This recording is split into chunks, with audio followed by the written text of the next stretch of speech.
Bas. Good morning, colleagues. Morning, ST.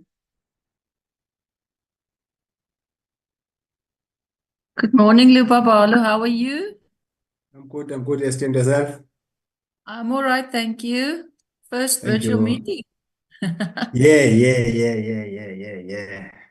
Okay. The first of the very many to come. Yes. Yeah. Okay. I'm Thank gonna switch you. off my camera again. Okay, thanks, ST.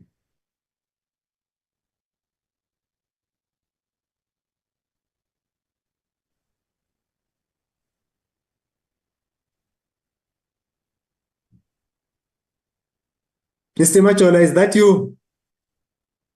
It's me. It's me. Good morning. How are Oh, you? no, I'm good. I'm good. And yourself, sir? I'm okay.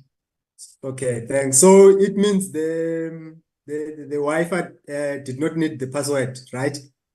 No, I'm using I'm hotspotting on my phone. Well, and, Okay. They have and not they have not repli- they have not replied yet.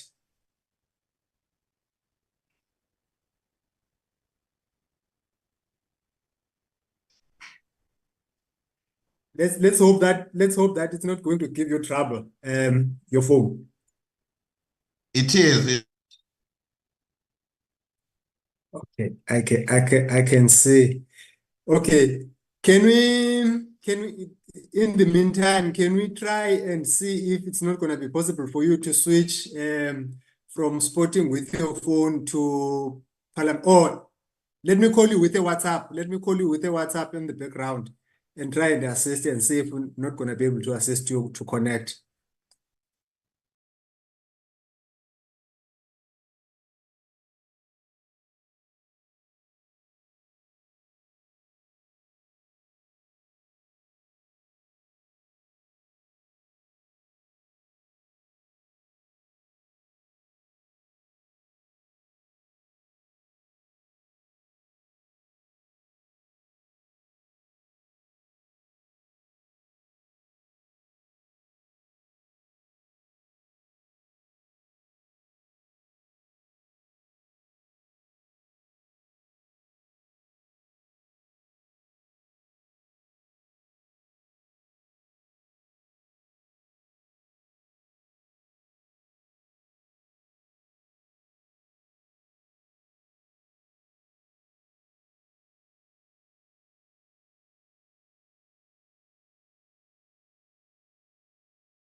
Recording in progress.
Yes.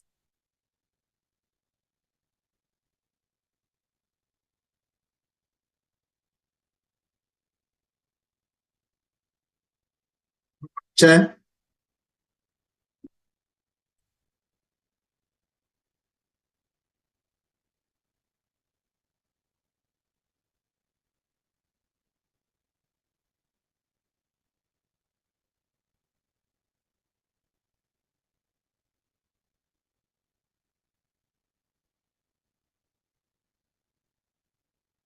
Good morning, honorable members. Good morning, colleagues. The chairperson is on the platform. I'm sure anytime from now, she will activate her microphone and take over and start the meeting. Good Oh, morning, yes. all the colleagues on the platform. I'm sorry for that, Mr. Nodada. Colleagues, good morning. Let me take this opportunity and thank everybody present in the meeting and also acknowledge the presence of, I don't know if I'll pronounce the name correctly, but just bear with me, and I'm sorry for that, Deputy Minister Surepan, and all the members on the platform. But before I officially open the meeting, I would want Honorable Nondada to kindly confirm if we have enough members on the platform to can start the meeting, and also check if all the members invited or all the invitees for this meeting are part of this meeting. Thank you very much, Chairperson. Good morning, Chairperson and honorable members. Chairperson, firstly, I would like to confirm that the Honorable Minister is present in the meeting together with Minister Kotongwana, Deputy Minister Soripen on the meeting, and DJ Dr. Peterson is in the meeting, Chairperson. With respect to the members of the committee, Chairperson, we have got enough members. Mr. Majola is in the meeting. Ms. Siwisa is present in the meeting. Mr. Swartz is present in the meeting. Mr. Brits is present in the meeting. Ms. Numalo is in the meeting, Chairperson. And Mr. Ryder is present in the meeting. So over to you, Chairperson. Thank you very much, Mr. Nodada, and greetings to all the colleagues on the platform. And let me also take this opportunity to thank the Honorable Minister that has joined us today. As I officially open the meeting, colleagues, you have received your agendas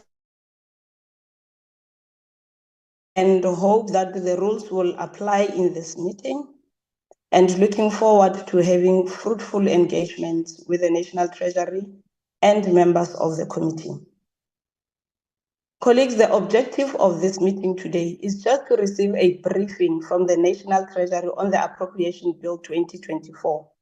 We all know that this appropriation bill was tabled by the executive during the 6th Parliament, and it was never processed due to the elections that we had recently, the national and provincial elections that we had on the 29th of May. Therefore, as this committee, we have a responsibility to prioritize this bill as per its legislated mandate in Section 4, subsection 4 of the Money Bills and Related Matters Act of 2009, which was amended in 2018. Colleagues, having opened the meeting officially, I'm first going to request Mr. Nodada to introduce members, and as he introduces them one by one, I'm going to request members to kindly switch on their videos, as this is our second meeting and we do not know each other. Just for introduction's sake, when you are introduced as a member of Parliament or member of this committee, just switch on the lights, and I will hand over to Mr. Nodada to give to the minister, for the minister to have his opening remarks and maybe introduce or delegate anyone to introduce the member of the National Treasury that is joining the meeting today. And then that's how the meeting will start. And then I am also going to request that after the minister introduces everybody, Mr. Nodada, you will also introduce the members of staff in order for us to be familiar with each other and get to recognize each other's faces even when we meet in passages. Over to you, Mr. Nodada. Thank you very much, Chairperson. Chairperson, on the platform, we have Ms. Numalo. Ms. Numalo, can you please activate your camera? Yes, good morning, honorable members, and good morning to our chairperson. I'm Ms. Numalo, responsible for this committee. Thank you very much. I'm also a permanent delegate from Mpumalanga province. Thank you. Thank you very much, Ms. Numalo. The second member, chairperson, is Honorable Bates.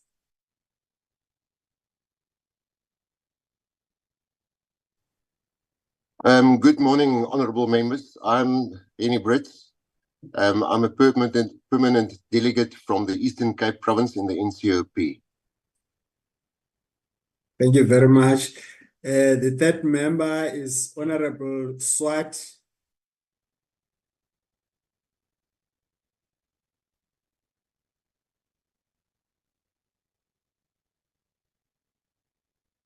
Honorable Swart, you are on mute.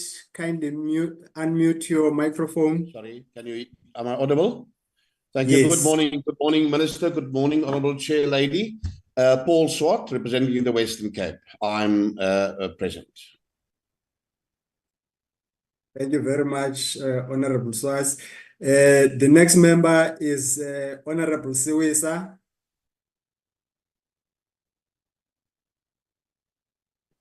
Greetings, Chairperson. Greetings to the Minister. I'm Honorable Matapelo Siwisa, representing the EFF. Thank you very much, Honorable Siwisa. The next member is Honorable Majola.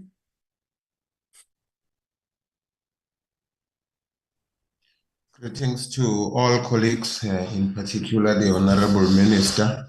I'm Mr. Machola, the member of this committee, and I'm a permanent delegate from KwaZulu-Natal.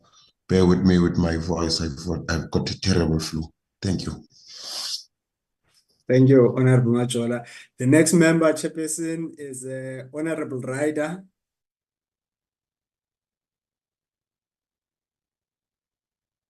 Good morning, Minister, Deputy Minister. Morning, Chair, and good morning, all the members and the staff. Congratulations on making it here. My name is Dennis Ryder, permanent delegate from Gauteng and a returning member to haunt this committee.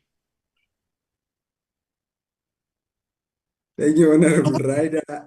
Chairperson, we have an apology from Mr. Khatebe from the Free State. He is attending to a personal matter, Chair, so he is unable to attend the meeting. So, Chairperson, those are the members of the committee for this 7th Parliament. Thank you, Chairperson. Over to you. Thank you very much, Mr. Nodada. And once again, let me acknowledge the presence of the Minister. And I've also received an apology that the Minister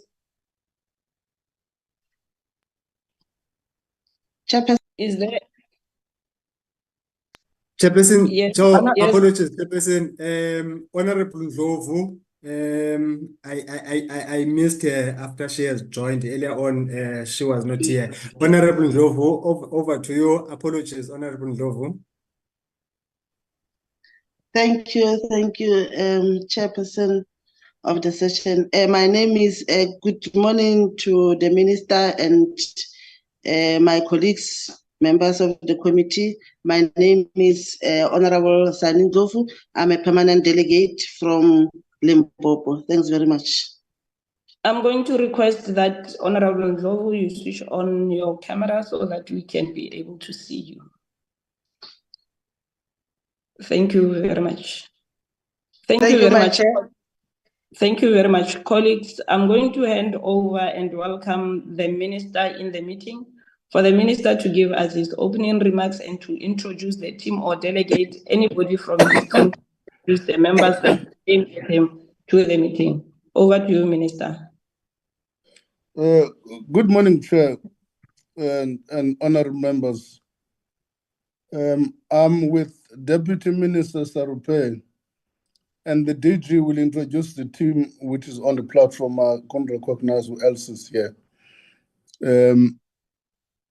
I thought, Chair, I should come. I've got a terrible flu. I'm supposed to see my doctor, is knocking off at 1. But because this is the first meeting, out of show of respect, I thought I should come and tender my apology personal and ask the chair if I could be released to go and rush and see the doctor and come back.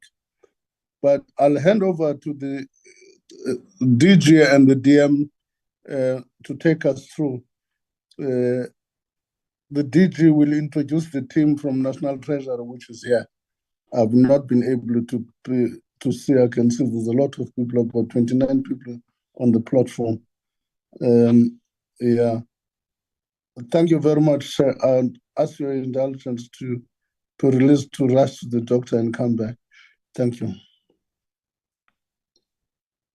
Colleagues, on behalf of the committee members, I would like to consider the request by the Minister and recuse him, because this is a situation that is beyond our control.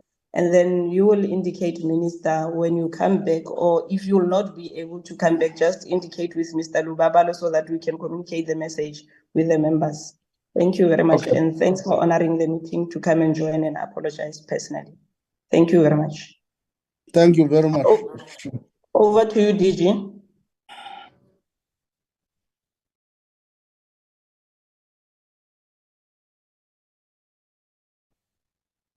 Good morning, Honorable Chair and Honorable Members. I hope you can hear me.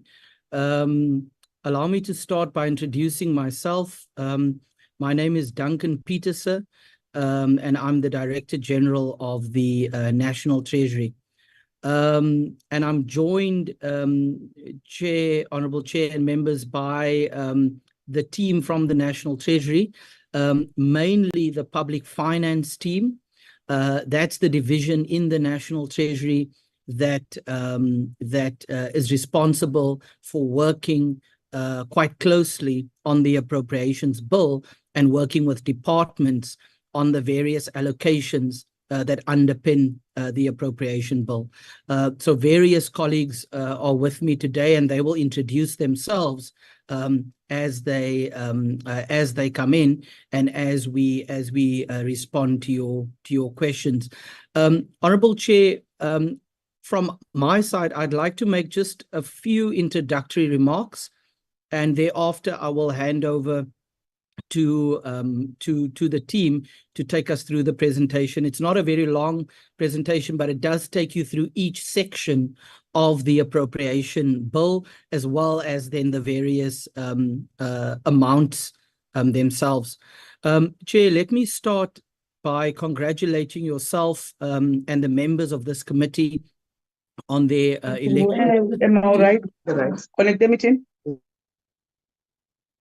Chair, let me start by let me stop you a bit there, Honorable. Mr. Lubabalo, kindly help us in controlling the mics of members. Ms. Numalo, kindly mute your phone. Thank you very much. Thank you, DG. You may continue. Thank you, Chair. So just to congratulate yourself and the honourable members of this committee. It's a very important committee to us, and a very important committee as part of the budget process and crafting the fiscal framework. So we really look forward to working with you on this bill, but also on future budget-related matters. Let me also hasten to add, Chair, that as we've indicated to the other committees, we would like to make ourselves available to yourself, Chair, and any of the committees for any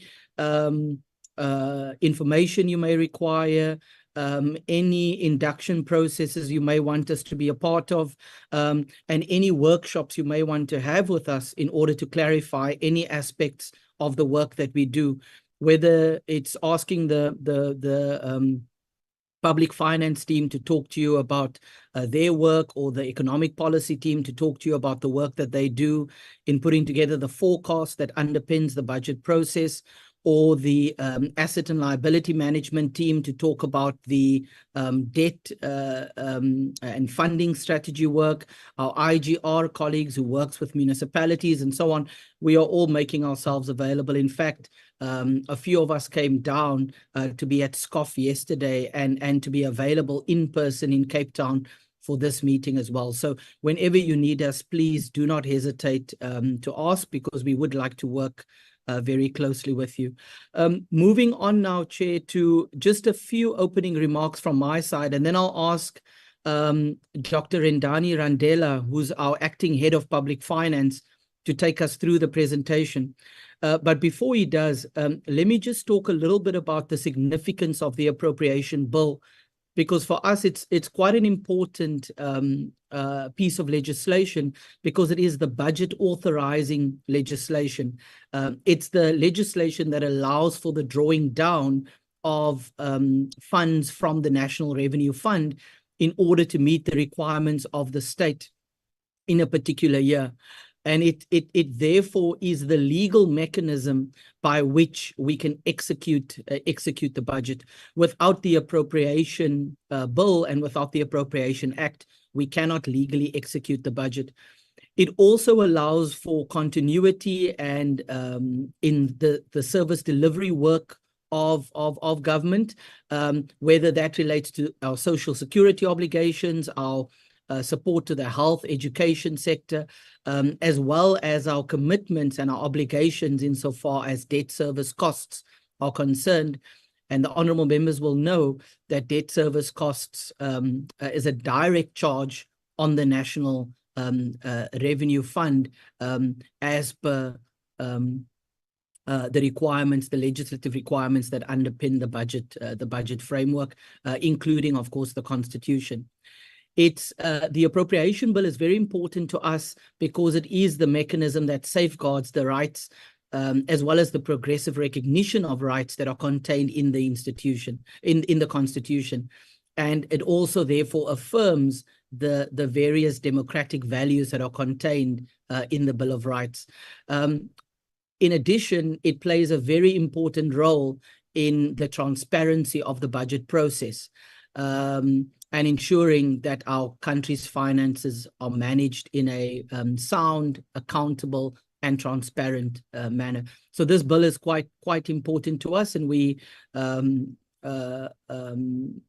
very happy to have an opportunity today to discuss it with you. Let me just talk a little bit, Honourable Chair, and then I'll hand over to Rendani about what happens before the annual budget is passed, and what happens in the period between the start of the financial year at the beginning of April and the passing of the Appropriation Act. There are explicit provisions in Section 29 of the PFMA that talk about what happens in the absence of an approved budget. And it says that if an annual budget is not passed before the start of the financial year, funds may be withdrawn in accordance with that particular section of the PFMA as direct charges against the National Revenue Fund until the budget is passed. However, it goes further and adds some caveats. It says, for example, that funds withdrawn from the Revenue Fund in terms of this provision may be utilized only for services for which funds were appropriated in the previous annual budget or the adjustment budget, and it may not, for example, exceed 45% of the previous financial year's expenditure for the first 4 months from April to July, and exceed 10% of the previous financial year's expenditure per month from August onwards. And in aggregate, it cannot exceed the total amount appropriated in the previous annual budget. So these are the mechanisms that apply while we wait for the appropriation bill to be considered by Parliament. There are also other limitations of that section of the PFMA. For example, it says that spending is limited to services for which funds were appropriated in the previous year. I've mentioned that. And it cannot expand or introduce new spending priorities. So this is the situation that we are in now, Honourable Chair. The PFMA does provide for this position, for this situation. But of course, to the extent that we can work with Parliament to get the appropriation bill considered by Parliament, we would make ourselves available. Chair, let me now hand over to Dr. Randela, who's our Acting Head of Public Finance. I'll ask them to share the presentation on their side and for him to also switch on his camera so the honourable members can meet him as well, and then to take us through the presentation. Rendani, over to you. Before Mr. Rendani or Dr. Rendani, excuse me, I requested that, and DG, let me also say I welcome the opening remarks, but as I requested, I was expecting the DG to introduce members, and as the introductions continues, because you've already started with the presentation or the opening remarks for your presentation, I would have also liked the content advisor for the committee, maybe he will come after you, to maybe take us members of the committee through whatever the work that was done before the establishment of this committee for this administration or the 7th administration, just to take the members of the committee on how far they have went as the 6th administration, so that members are on par with issues.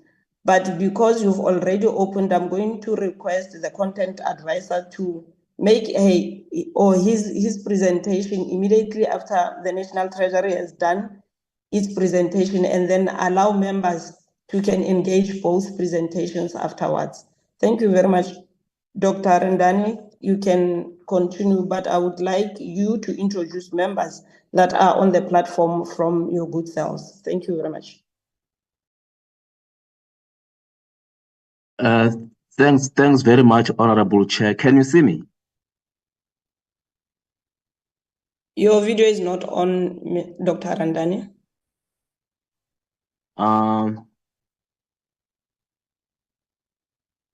Is it fine now? Can you see me? Now we can see you. You can't? We can see you now. Okay, I can't see myself on my side. But anyway, good morning, Minister. Good morning, DM Sarpin. Good morning, DG, and honorable members. On the platform, I'm also joined by my colleagues from public finance, responsible for various clusters in government. In the interest of time, I think as we deal with the questions, they will introduce themselves and also turn on the video. Just allow me to proceed with the presentation. Let me see. Can you see the presentation? The presentation is on the screen. Yes, members, do you all see the presentation? Okay. Thank you very much. You can continue, Mr. Dr. Rendani. Thanks very much. I will be taking you through the presentation. It all started in February 21st when the minister tabled the budget. As part of that process, he tabled the appropriation bill and the budget review and the estimate of national expenditure, which is the E&E, amongst other documents. So there are various legal prescripts or legislations that guides appropriation, starting with the Constitution itself that provides that money may be withdrawn from the National Revenue Fund only in terms of an Appropriation Act of Parliament or as a direct charge against that fund when it is provided for in the Constitution of the Republic of South Africa or an Act of Parliament. And the other piece of legislation which guides this process is the Public Finance Management Act, which provides that Parliament must appropriate money for each financial year for the requirements of the state. As we know, the framework guiding the budget process is the MTF, the Medium-Term Expenditure Framework. It is estimated for 3 years, but money gets appropriated for only 1 year. In addition, we have got the Money Bill and Related Matters Act, which provides that the Minister of Finance must table the annual budget as set out in Section 27 of the Public Finance Management Act in the National Assembly at the same time as the Appropriation Bill. Honorable Chair and members, this slide tells us 3 things. It tells us that there's a fiscal framework, there's the Division of Revenue Bill, and the Appropriation Bill. So after tabling of the budget, the committees of finance must within 16 days or as soon as reasonably possible thereafter submit a report to the National Assembly and the National Council of Provinces on the fiscal framework and revenue proposals. So that's the starting point. We start with the fiscal framework. That process has been done. And now the second process is the Division of Revenue Bill, which must be passed within 35 days after the adoption of the fiscal framework by Parliament. So that process has been done already. So the first 2 boxes, we have ticked them, which is the fiscal framework, and secondly, the Division of Revenue Act. And now what brings us here is the Appropriation Bill, which must be passed within 4 months after the start of the financial year, meaning that end of July. So expenditure before promulgation of the bill I think Honorable Chair. Excuse me, Dr. Randani. Yes, member. Yes, thanks, Chairperson. Can we request that as the Dr. Randani is doing the presentation, because since we are looking at one slide, and I see the Honorable Honorable Ryder have requested that there should be a slideshow, but we don't see the other slides moving. presentation. Please. Noted, Honorable Ndlovu. Dr. Randani. so. we Are the still slides not on moving? presentation. Yes, the slides are not moving. Oh, apologies for that, Chair. On my side, they were moving. May I request Lubabalo to assist? Lubabalo, may I hand over to you? Okay, thank you. I am going to take away your presentation rights and okay.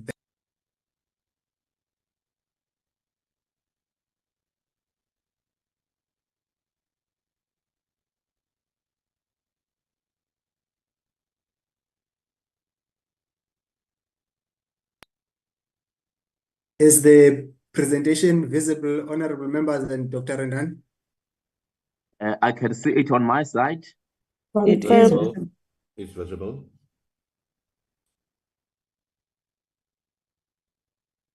Okay. Should I restart, Chair, from the first slide? Or should I go to? I suggest that you continue. I think members have familiarized themselves with the presentation as it was forwarded to them yesterday. You can start from this point going forward.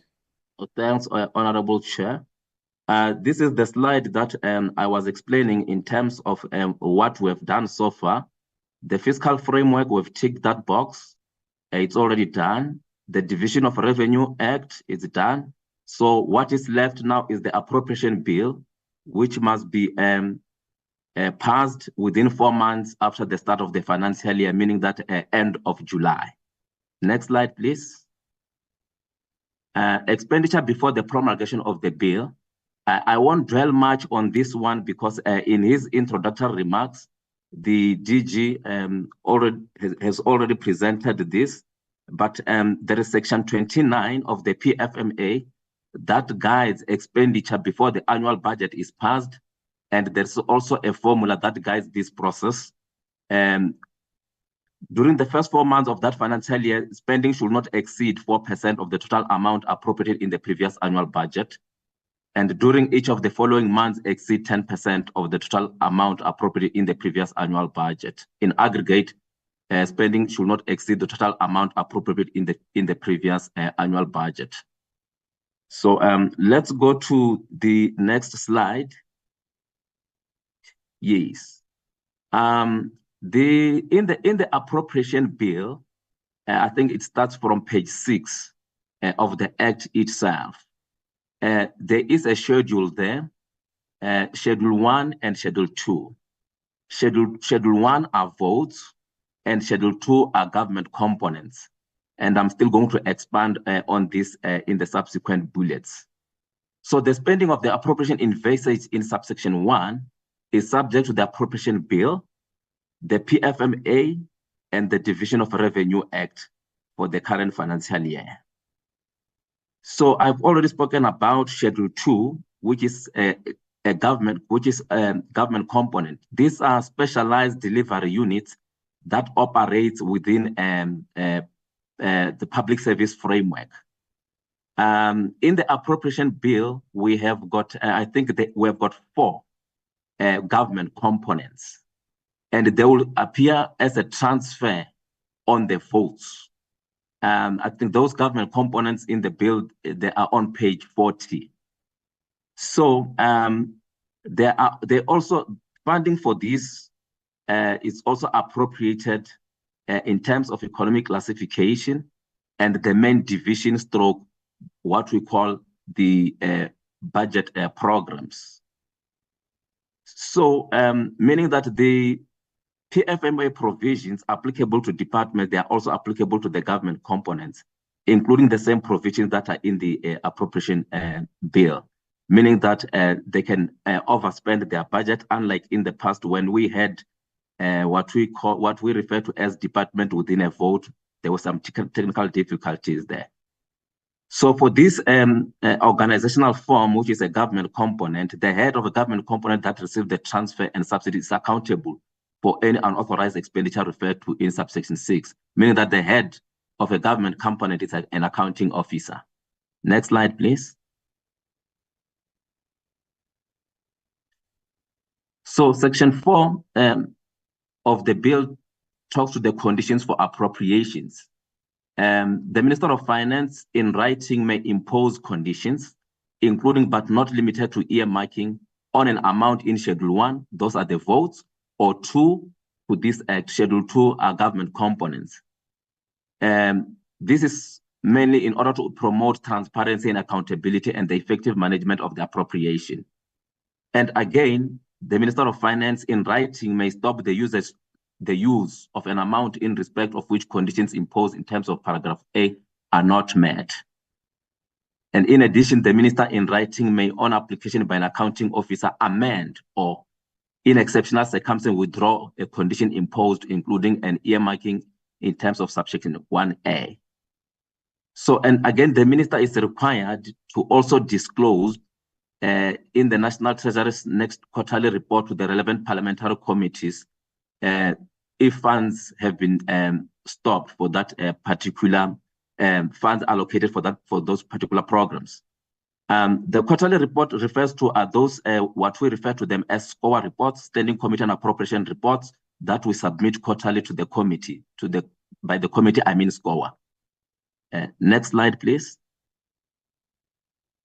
So section 5 of the bill talks to use of unspent funds, stroke virements, or stroke shifting of funds.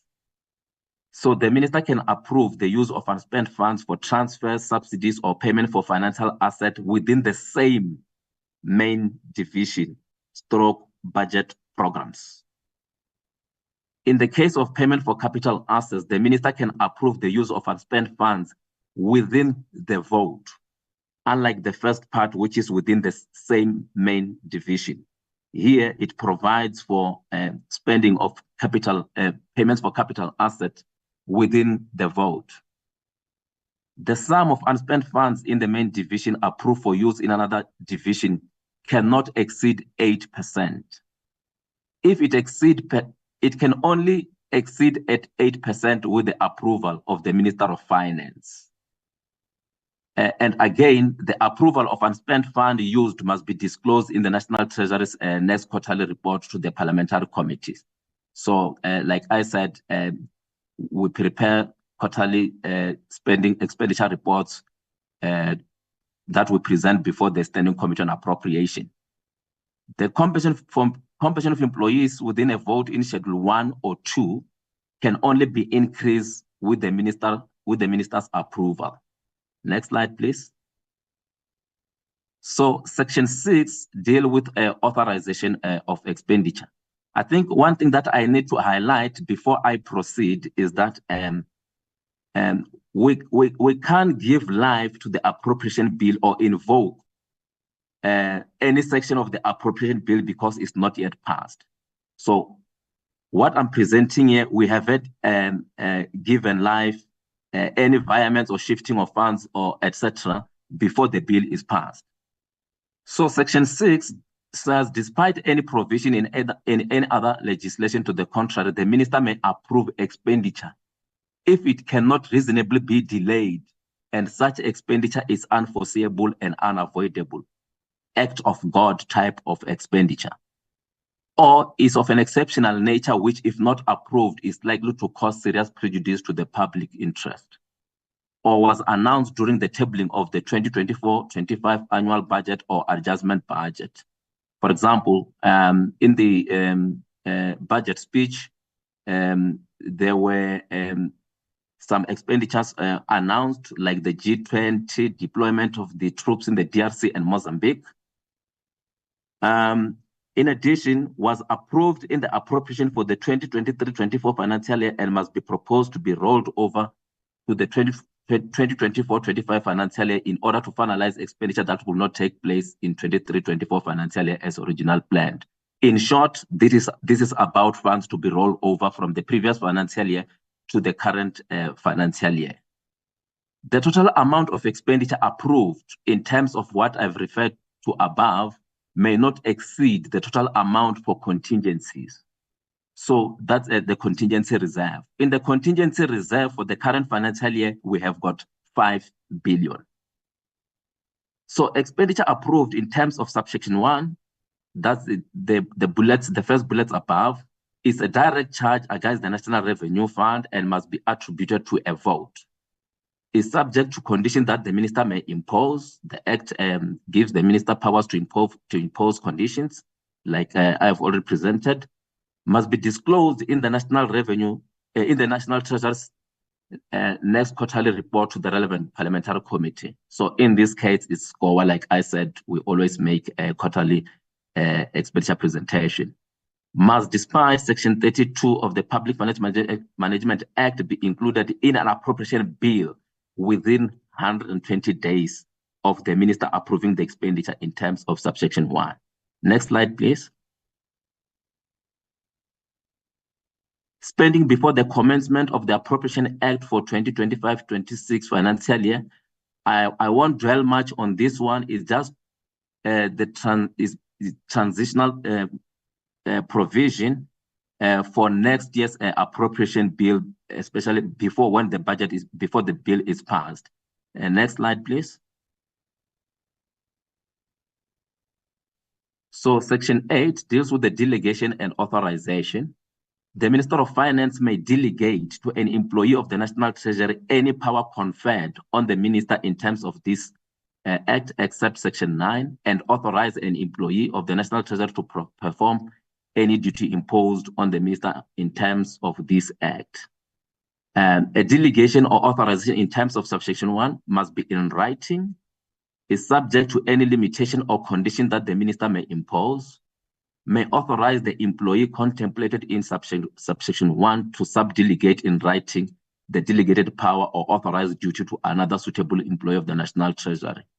However, does not divest the minister of the responsibility concerning the exercise of the delegated power or the performance of the authorized duty, and may be withdrawn by the minister in writing. The minister may vary or revoke any decision taken by an employee as a result of a delegation or authorization in terms of subsection 1, subject to any rights that may have vested as a result of the decision. So most of the provisions or the delegation are given to the DDG Public Finance. So this slide, honorable members, it's a summary of the allocated budgets per vote. We have got 41 votes, ranging from vote 1 to 41. The last vote is water and sanitation. The estimate of national expenditure gives the nuts and bolts of the amounts that you see on the right for each vote, including non-performance information, performance indicators, measurable objectives, the targets, etc.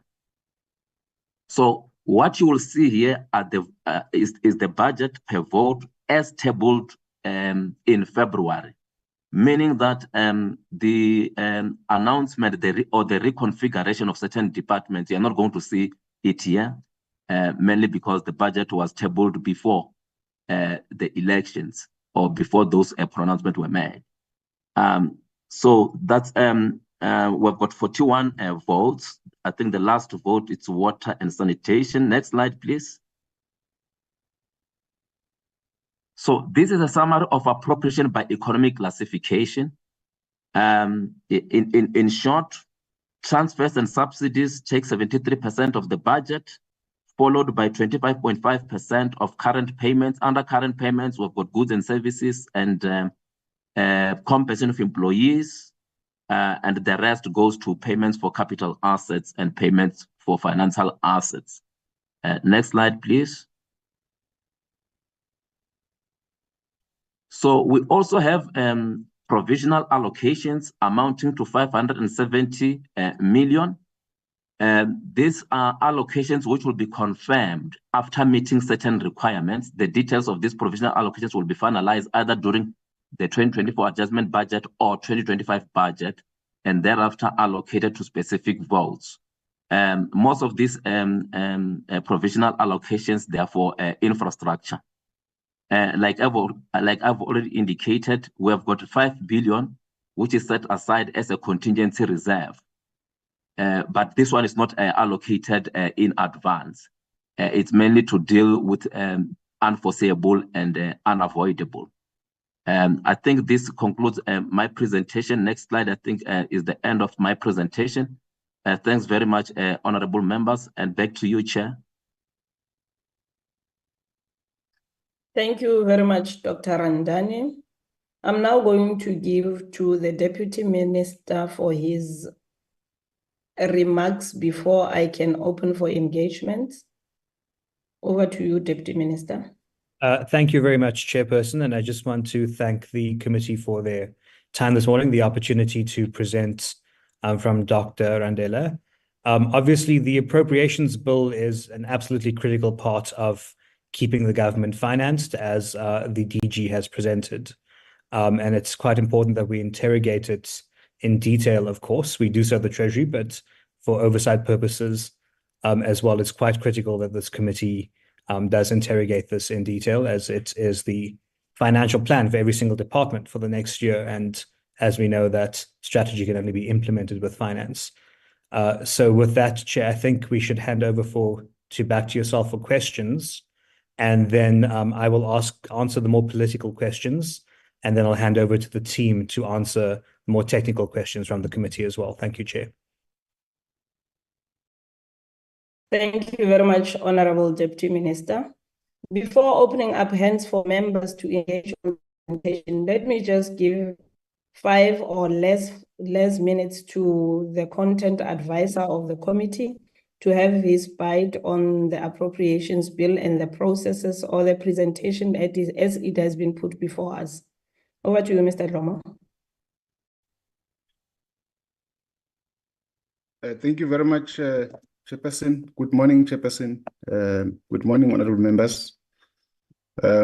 Chair, I just want to start off by saying we've got a committee legacy report that details all the work that was done by the Sixth Parliament and the outstanding work of which Appropriations Bill is part of that particular work. There is a date set aside for that work to be presented before the committee by ourselves on the 31st of July. Chair, the Appropriations Bill has a very specific process that is going to follow. The program has set out quite a number of dates. As of now, the National Treasury has briefed the committee, which is the start of the process. Tomorrow, the committee will have a meeting with the Financial and Fiscal Commission, which is part and parcel of the consultation that are required by the Money Bills Act. And on the 23rd, the committee will have the consultation with the Parliamentary Budget Office. And from there will be what we call public hearings, where different organizations from civil society will be also making their input into the bill and into the process, after which the committee will compile a report, which will be considered and adopted on the 30th of July. Once that report has been adopted by the committee, the chairperson will introduce the report after being 80 seat, will introduce the report in the House, and members will debate the report. Then the House will adopt the report with or without amendment, which is the adoption of the Appropriations Bill. That's where the process would end. But as far as the work done by the Sixth Parliament, all of it will be presented during the induction session on the 31st with the members through the legacy report. I don't want to confuse the members with a whole lot of stuff, but would engage with the members during that induction on issues that are outstanding and issues that needs to be taken forward. Thank you very much, Chairperson. Thank you very much, Mr. Lomo. I'm now going to open hands to members of this committee if they have any clarity-seeking questions. But I will start by asking the National Treasury after the presentation to check when the current misalignment between the 2024 Appropriations Bill and the newly restructured departments could be established, given that the bill in its current form does not consider the new reconstructing of some departments. For example, you have the Department of Public Enterprise that has been dismantled with some SOEs and being realigned to the presidency. You have the Department of Agriculture, Land Reform and Rural Development that has been separated from one another, and maybe the Department of Mineral Resources and Energy that has been separated from electricity and energy. And it is also important that the bill has to capture the recent changes in the Cabinet of Government of National Unity. So mine is just to check how possible is it and when is it going to be implemented to make sure that it's relevant with the G&U arrangement, as the bill in its current form does not have those changes. Thank you very much. I'm seeing the hand of Honorable Ryder. Let me give over to you, Honorable Ryder, as you are, and then Honorable Majola, Honorable Swart. I think these are the only three hands that I'm going to take for now.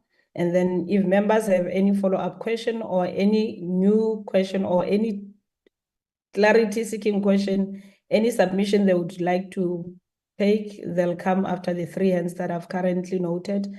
And after the third hand, I'm going to request National Treasury to respond. Then a second round of hands will be taken from there. Thank you. Over to you, Mr. Ryder.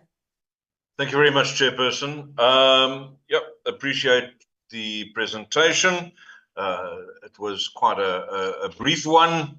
I may understand why, but yes, indeed. Let's move forward. So, yeah, I think, Chair, my first point ties in a little bit with your question.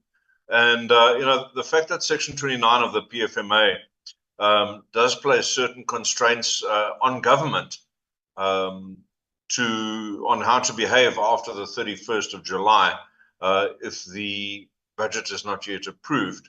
Whilst those constraints are noted, one wonders if that's such a bad thing. Noting that we do have a bunch of new ministers in place, we do have a bunch of people that want to perhaps change the direction of certain departments. I understand that amending a budget and crafting a new budget is a time-consuming process, but you know, nothing focuses the mind like having a bunch of colleagues that are worried about whether the budget is sufficient to cover their salaries. You know, that really focuses the mind and you know, perhaps prompts people to work more quickly. So while the constraints of Section 29 are noted, I do think that you know, perhaps it's not the worst thing to limit government spending, or you know, tell me otherwise. But you know, until such time as we're able to bed down the new configuration as well as the new political guidance, because you know, noting that while we do have an adjustment budget that will come through following the mini budget that will come through later in the year, you know, the constraints on that are quite substantial, and certainly one can't change programs dramatically or change the direction of the department there. I think that might be something that is a factor of the lateness of the election in the budgetary cycle. And so, yeah, look, it just really is an observation. I'm not sure that anyone even needs to comment on that. But thank you. Noting the appropriation as it's been put to us, look, I'm not a fan of incrementalism, and I do think that zero-based budgeting is something that is long overdue in many of our departments, and I think this will probably be the next budget will probably be the optimal time for us to consider going back to zero-based budgeting and reevaluating every single program and every component of every program as we reconsider the structures of the departments as well as their focus areas. But I do want to say that you know, since incrementalism is the way that the budget is pretty much put together, I'm going to comment on some of the issues that are standout for me. The first one is, of course, the reduction, almost a 20% reduction in the budget of Parliament, which, you know, for those of us that are returning members, we can already see the impact of that, noting that, you know, resources available to us as members to do our work are far more scarce. You know, we've had printers whipped out of our offices and so on,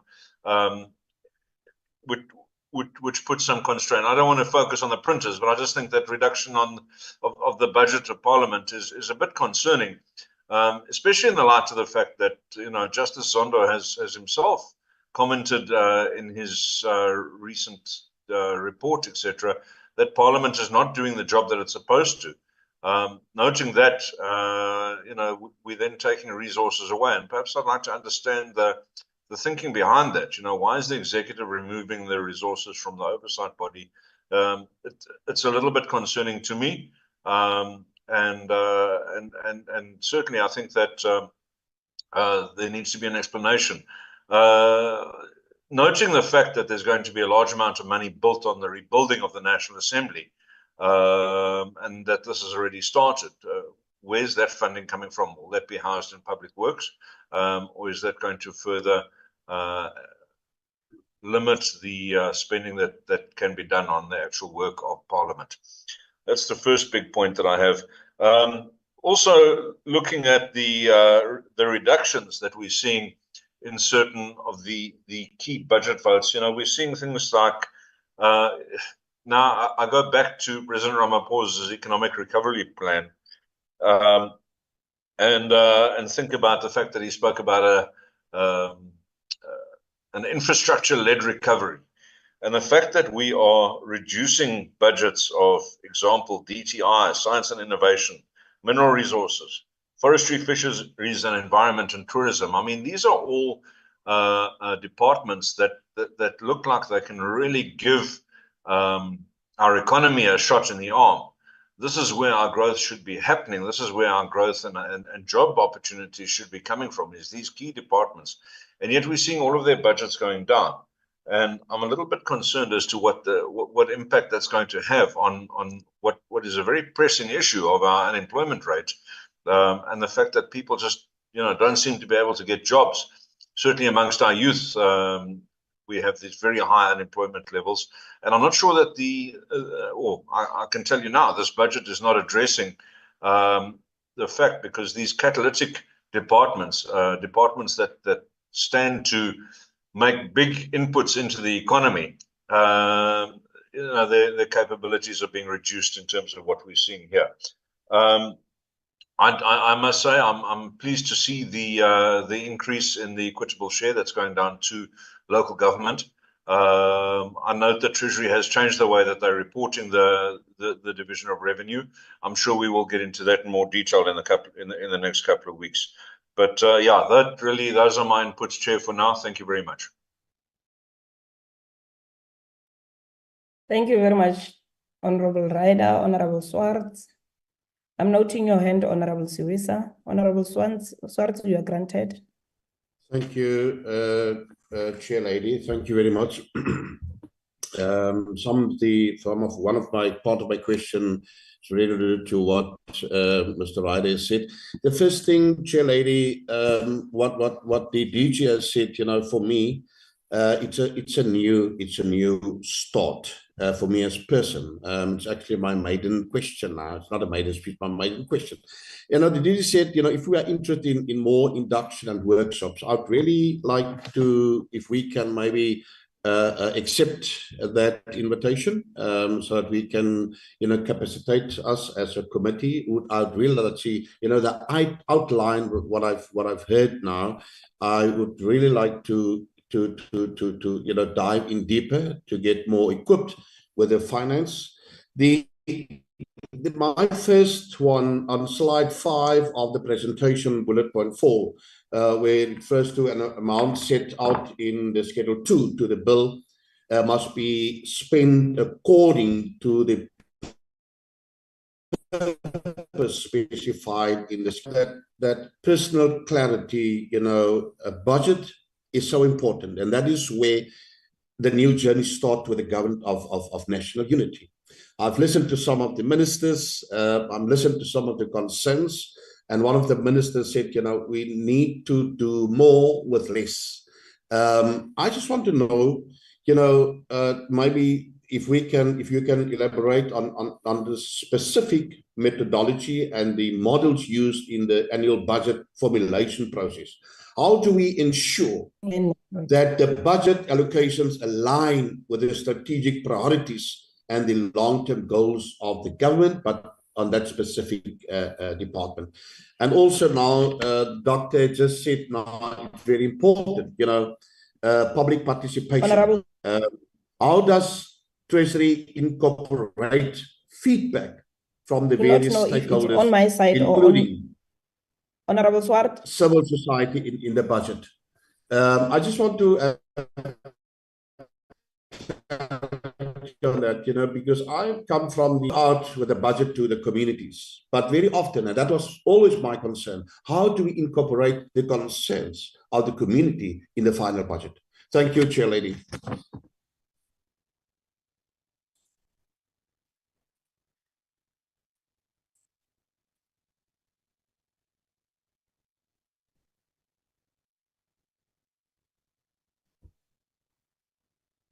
It appears that the chair has dropped off.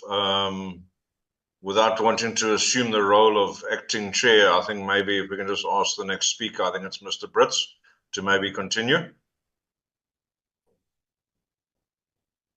Thank you, Honourable Ryder. Colleagues and honourable members, may I just start off with appreciating this presentation.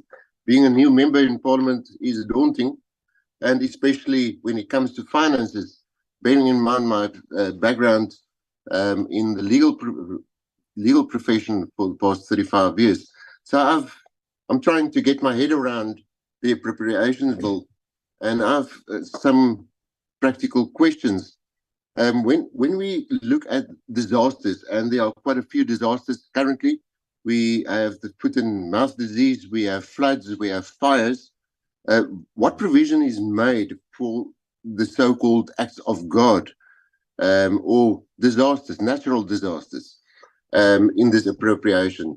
And how can that relate to the division further on down the line, the division of revenue? Secondly, we have to bear in mind that the government of national unity necessitates new departments or the unbundling of some other departments. In this regard, we look at inter alia, the Department of Public Enterprises that was dismantled, the Department of Agriculture, Land Reform and Rural Development that has been separated, and the Department of Mineral Resources and Energy. It is important that this bill must capture the recent changes in the Cabinet of National Unity.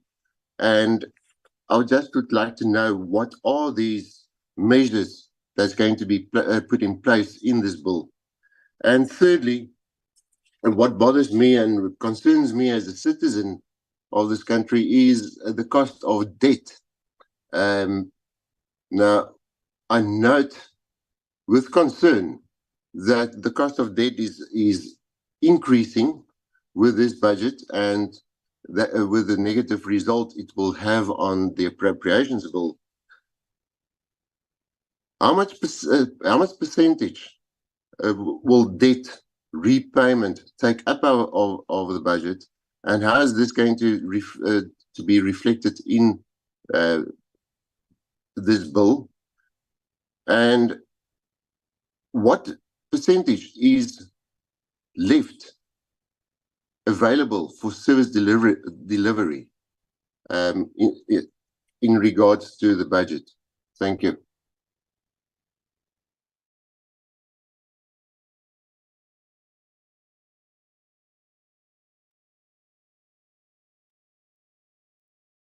Honorable members, it's Lubabalo here. The chairperson is struggling with her signal, so I've just had a call with her. She's trying to rejoin the meeting. I've just accepted her now. Honorable Sewesa, you may please go ahead and ask your questions.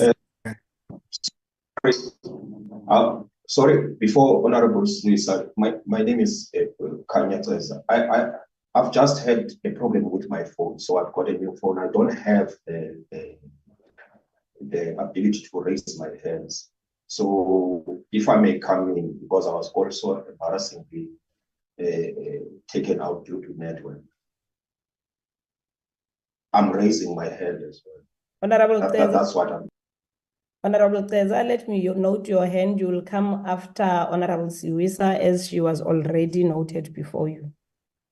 Yes. No Chair, problem. thank you so much. Thanks. Honorable Siwisa.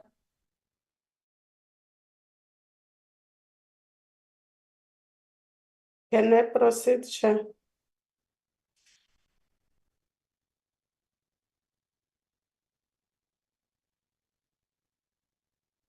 Chairperson.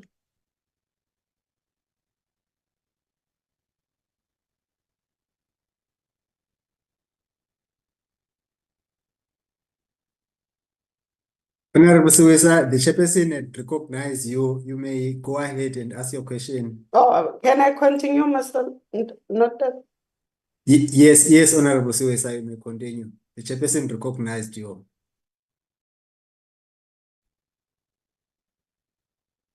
Okay, thank you, Chair. And thanks for the presentation. I don't know if I'm audible. Network is very bad, and I think this is one of the issues that I raised in the last meeting, that we are not going to be effective if we are going to hold meetings on Zoom. And now we've got this crisis that we are having of people being locked out of the meeting. And I think there are some parts of the presentation that I've missed, but I'll do my best. DG, I've got a few concerns. There's the section 4, conditions for appropriations, and I want to understand what may be the reasons for funds to be stopped, because there must be a list of reasons why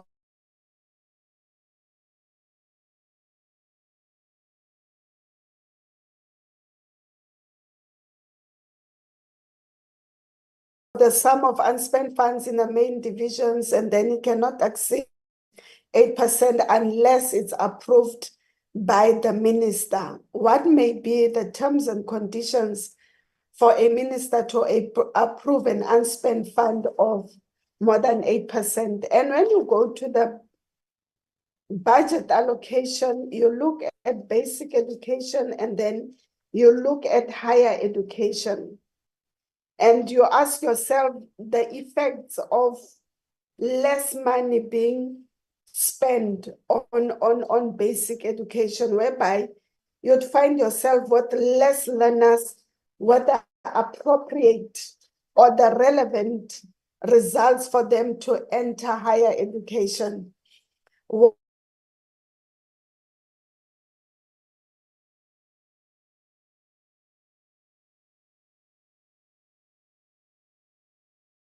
Done to a certain department, but I'm basically focused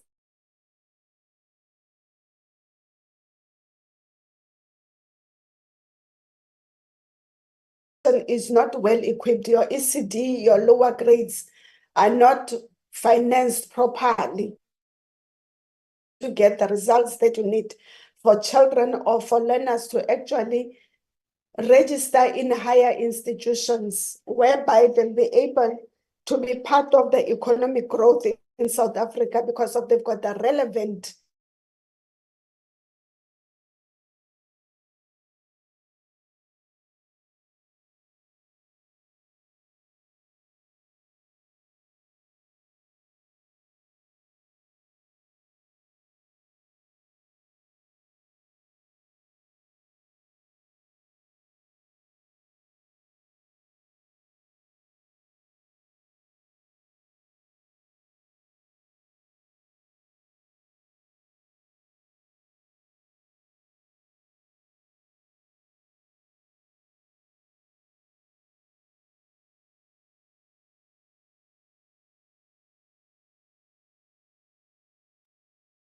Right, it looks like Honourable Suisa has dropped off. It looks like our chair is also not back yet. Honourable Keza, do you want to take over then, please, for the next one? Chair, I think that we are confronted with the same situation that Honourable Suisa is facing. I don't think that these will be feasible.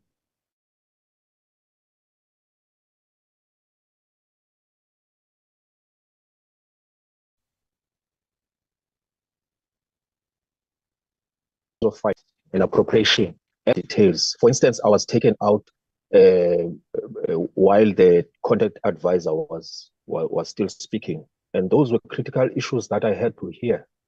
So it's not practical. It's not going to bring out quality of engagement in terms of what must happen. And then I wanted two issues that I wanted to ask. What accounts for the reductions that are pertaining to local government? Because you've got 171 municipalities that are dysfunctional, that are not able to have financial management, and then you have 66 municipalities that are dysfunctional. And local government being at the coalface of local government being a coalface of service delivery, and a critical sphere of government should then be explained as to why is it that, taking into account that there is no economic activities that then will translate into to address unemployment and poverty, and then ultimately address the issue of revenue collection as a result of those activities. For instance, metros have an economy to speak of, but local municipalities in rural areas do not have. But in terms of the appropriations, you've got huge reductions in terms of local government. I just wanted to get an understanding once and for all as to what accounts for this, what is informing, what is a scientific understanding of how local government is. Because I know that the white paper on local government has certain assumptions that people will just comply and pay. It does not address that later on we'll be dealing with huge unemployment rates, we'll be dealing with huge poverty and inequalities in that space. I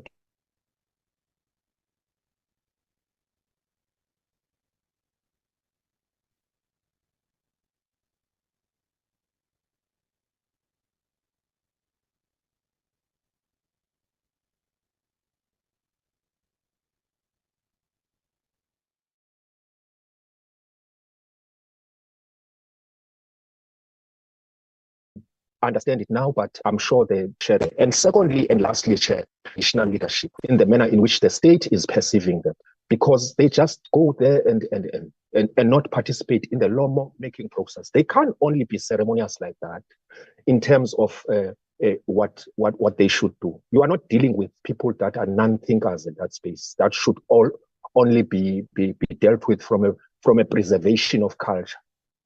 You are dealing with people that are thinking, that are knowledgeable in their sector. So they should be part of the lawmaking process and decision-making process at the local government level, in terms of ensuring even that children went to school successfully, mentoring and all those things. Thank you very much, Chair.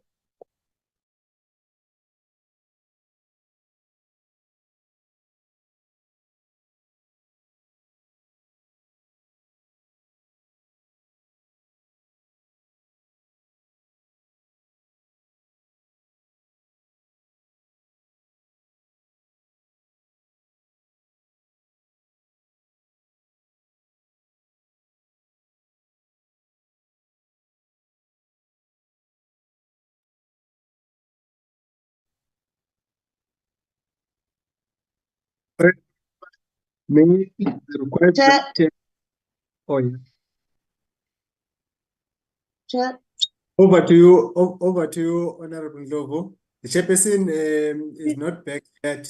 You may take over the meeting for now. Thank you on her behalf. Thank you. Okay. Sorry, Chair. No, thanks. Chair. Chairperson.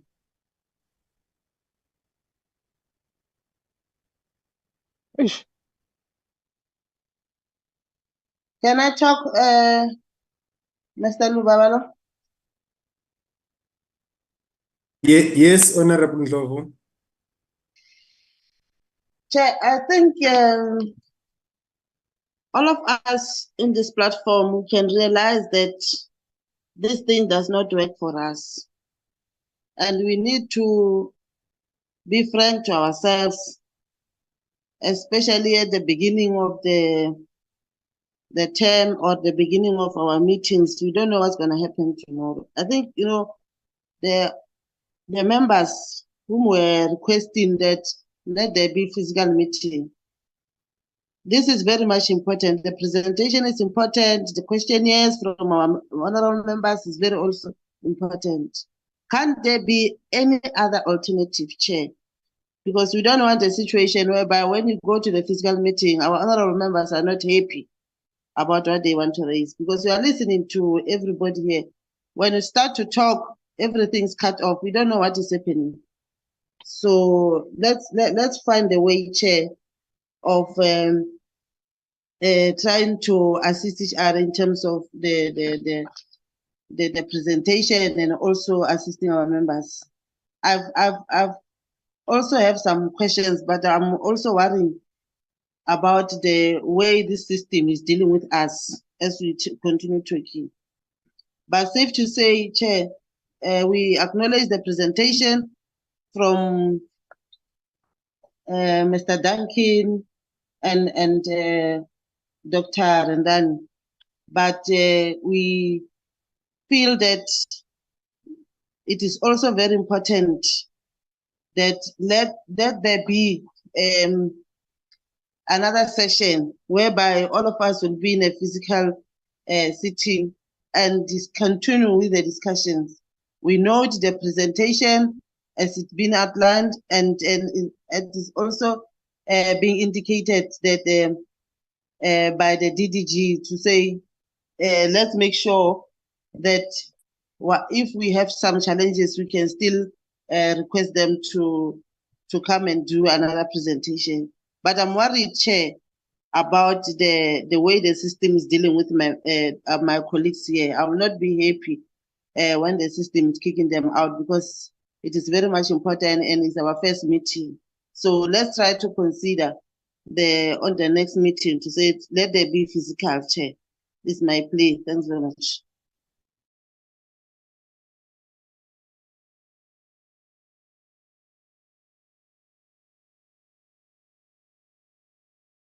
Chair.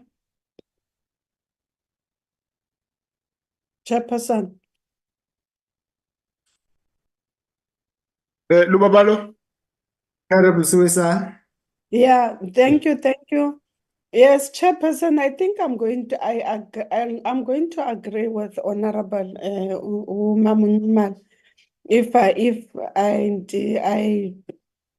gave the right surname, because this is one of the issues that I raised on Friday, to say that we are going to be bombarded by network interference, and we won't be able to do the proper contributions as we wanted to do.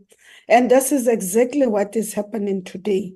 Some parts we heard, some parts we could not hear, which means that we cannot be effective enough into making a contribution or asking relevant questions for us to be able to understand the appropriation bill.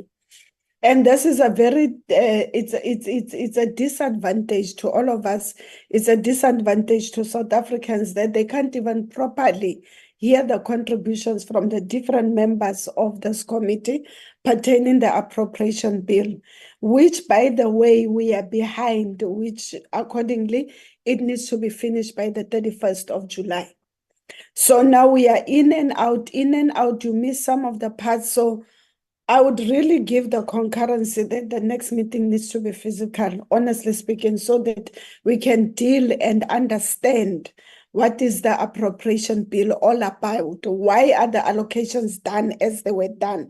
What were the terms and conditions? At this moment, we cannot find any solution because we can't, some of the parts are cut out because we were kicked out. Thank you, Chair.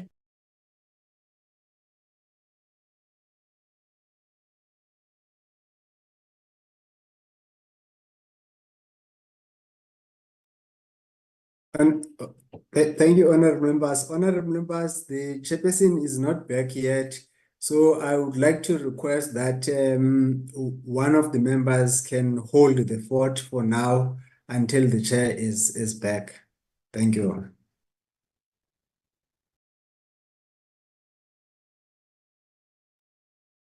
Chair. Mr. Baba.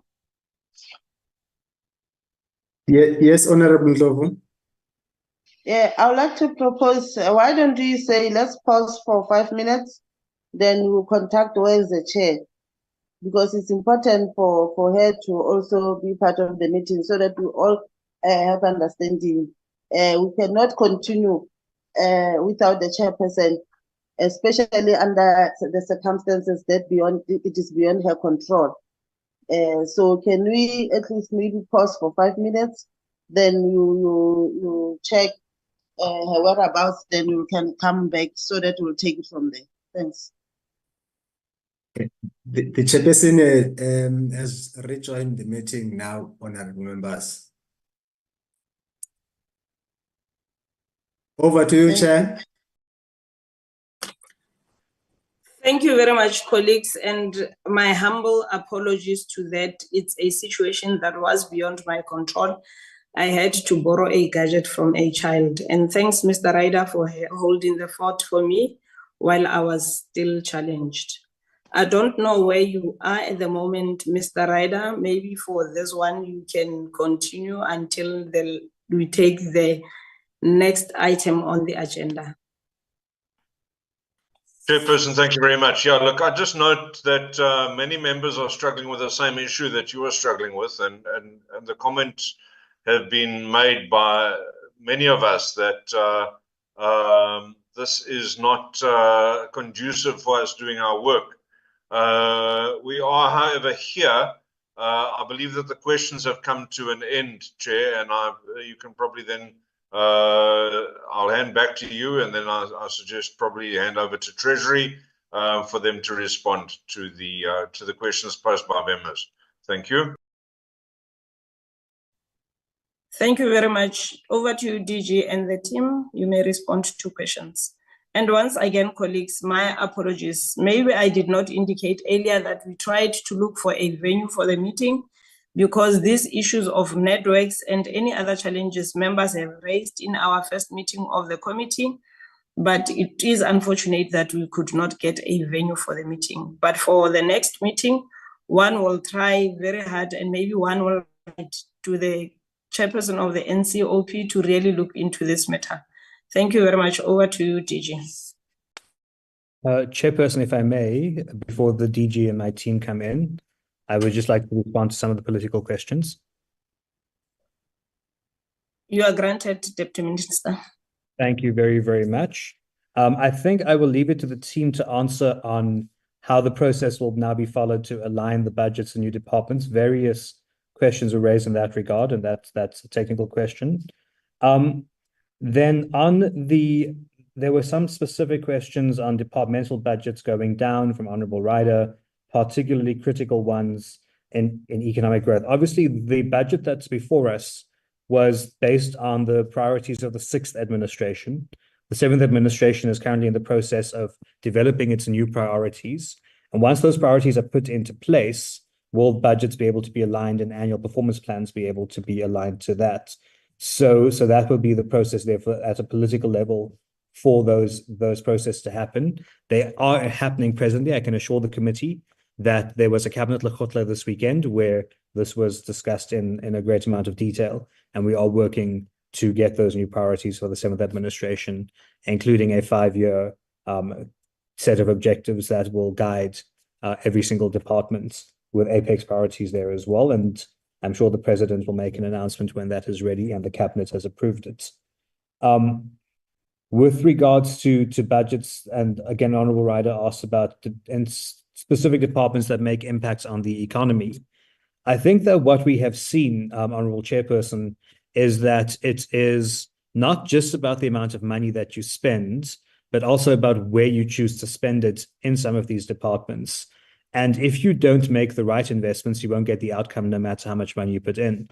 And what we have seen, for example, is that a lot of money ends up being returned as a consequence of not enough spend, for example, on capital expenditure, particularly in the state-owned companies. And those are the areas that needs a lot more focus. With regards to questions around local government, I think there is an increase in the equitable share, but the team will go into that in more detail. Then there was a question about how do we make sure that the budget aligns with the goals of the department and the government, and how do you include civil society and concerns of the community in the budget? That was from Honorable Swartz. The budget process works as follows, that departments will draw up their annual performance plans, and the budgets must then speak to that. So that's how you do alignments. Those annual performance plans are drawn in the previous term from what was called the medium-term strategic framework, and that was built on the plans drawn up in the NDP, or the National Development Plan. So that is the process. You start with a broad vision, which was NDP 2030, and then that moves into 5-year plans for each term of office, and then that translates into annual APPs, and then the budget cycle follows from there. So I hope that helps to explain that. How do we include civil society and concerns of the community in the budget? Public participation, particularly on the budget, and processing of legislation in general, is a responsibility of Parliament, both the National Assembly and the NCOP. And I've just looked at the schedule. The Standing Committee on Appropriations in the lower house will be having its public hearings at the end of this week. And I believe that this particular committee, the Select Committee, will be having public hearings on the budget next week as well. So the public participation processes are the responsibility of Parliament generally. Honorable Brits asked about provision for natural disasters and how does this relate to DORA. Obviously, division of revenue is the amount of money given to the provinces and to the local governments, and they work on their own budgeting cycles, and they will set aside money in their social development or other departments for disaster management. However, in the national budget, there's this amount called the contingency reserve, and that is used for various things, including for natural disasters and so on. And DG can correct me here, but I think it's about 10 million rand that we set aside annually in that amount for these emergency situations.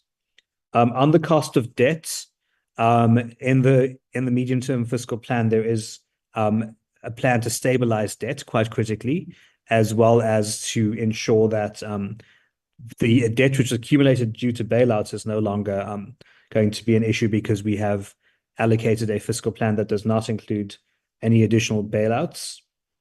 And then I think on the questions around on the conditions for appropriations and what the reasons for funds to be stopped, that's a technical question. I'll leave that for the DG.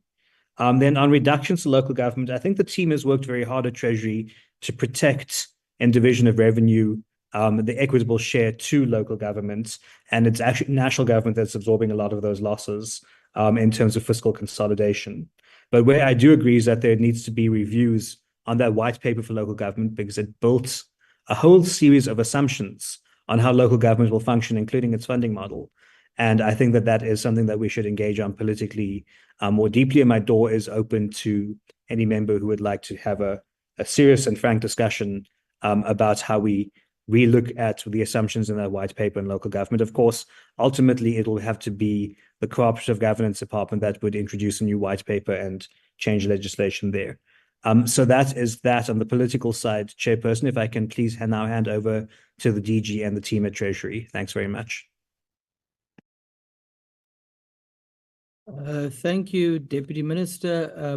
Chair, with your permission, I'd like to ask the team to cover any questions they would like to come in on, and then I will then take whatever's left, including the issue on the contingency reserve that the Deputy Ministers asked me to just come in on in terms of the amounts. Rendani and the team, any particular questions you'd like to come in on, please do so now, and then I'll come in at the end. Thank you.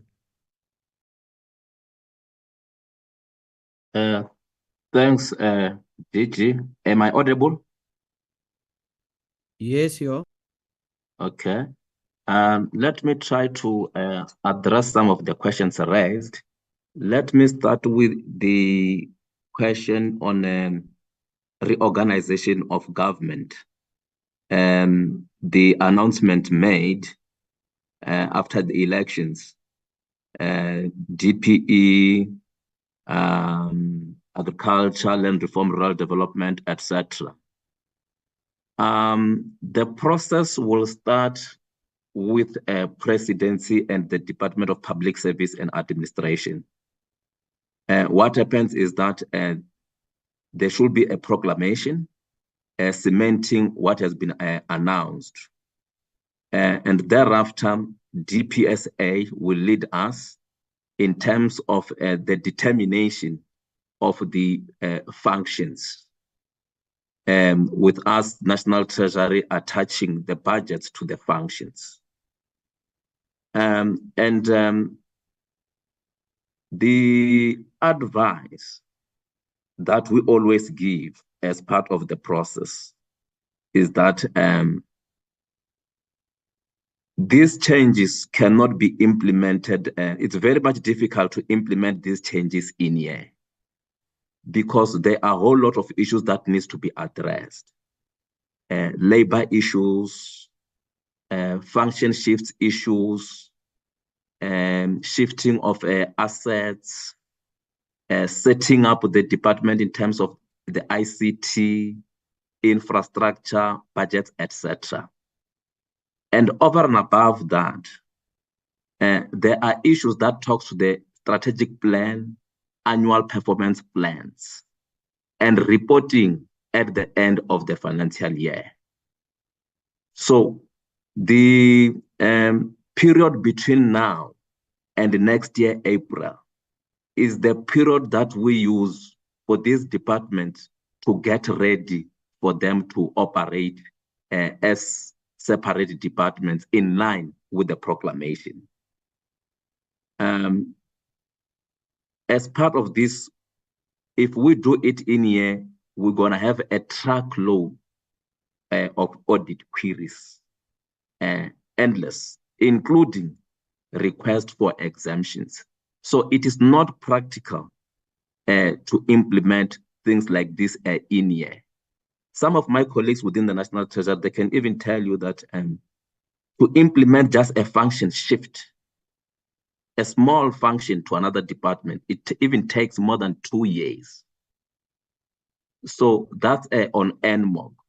So the operationalization of NMOG under the leadership of the Department of Public Service and Administration, they establish various work streams.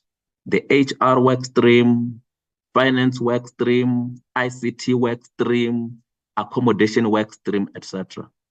To deal with all the issues. The accounting issues come into play, etc. So that is on NMOG. There is a question around the reduction of budgets. I think Honorable Ryder made specific reference to a parliament budget. In addition, there's an allocation for the refurbishment of parliament. That budget, it is on the vote parliament. They can use it for refurbishment, and any alternative use of that funds, they can use it in terms of the Parliament Act. So, but the long and short of it, that funding it's with Parliament. My colleague Gillian can add if there's anything that I might have omitted regarding Parliament's budget, with special reference to that allocation for refurbishment. Regarding the stoppage of funds, you'll find that in the allocations that goes to departments, there are funds that have been earmarked that goes with specific conditions to say you must comply with the following. In terms of meeting the milestones, it could be quarterly reporting or etc. And again, you find that if the department violates the conditions, there's going to be a recommendation for remedial action, trying to assist the department to comply, and found that maybe over time, then the department fails to comply. That's where at times it is a step that is taken right at the end. It's not a step that gets taken immediately. So it is only when a department has failed completely to meet the conditions as set out. I'm trying to check if there is any other one that I might have missed. I think I've dealt with all of them. Can I hand over to my colleagues if there's anything that I might have missed?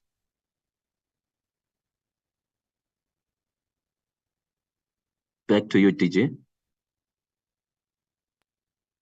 Thanks.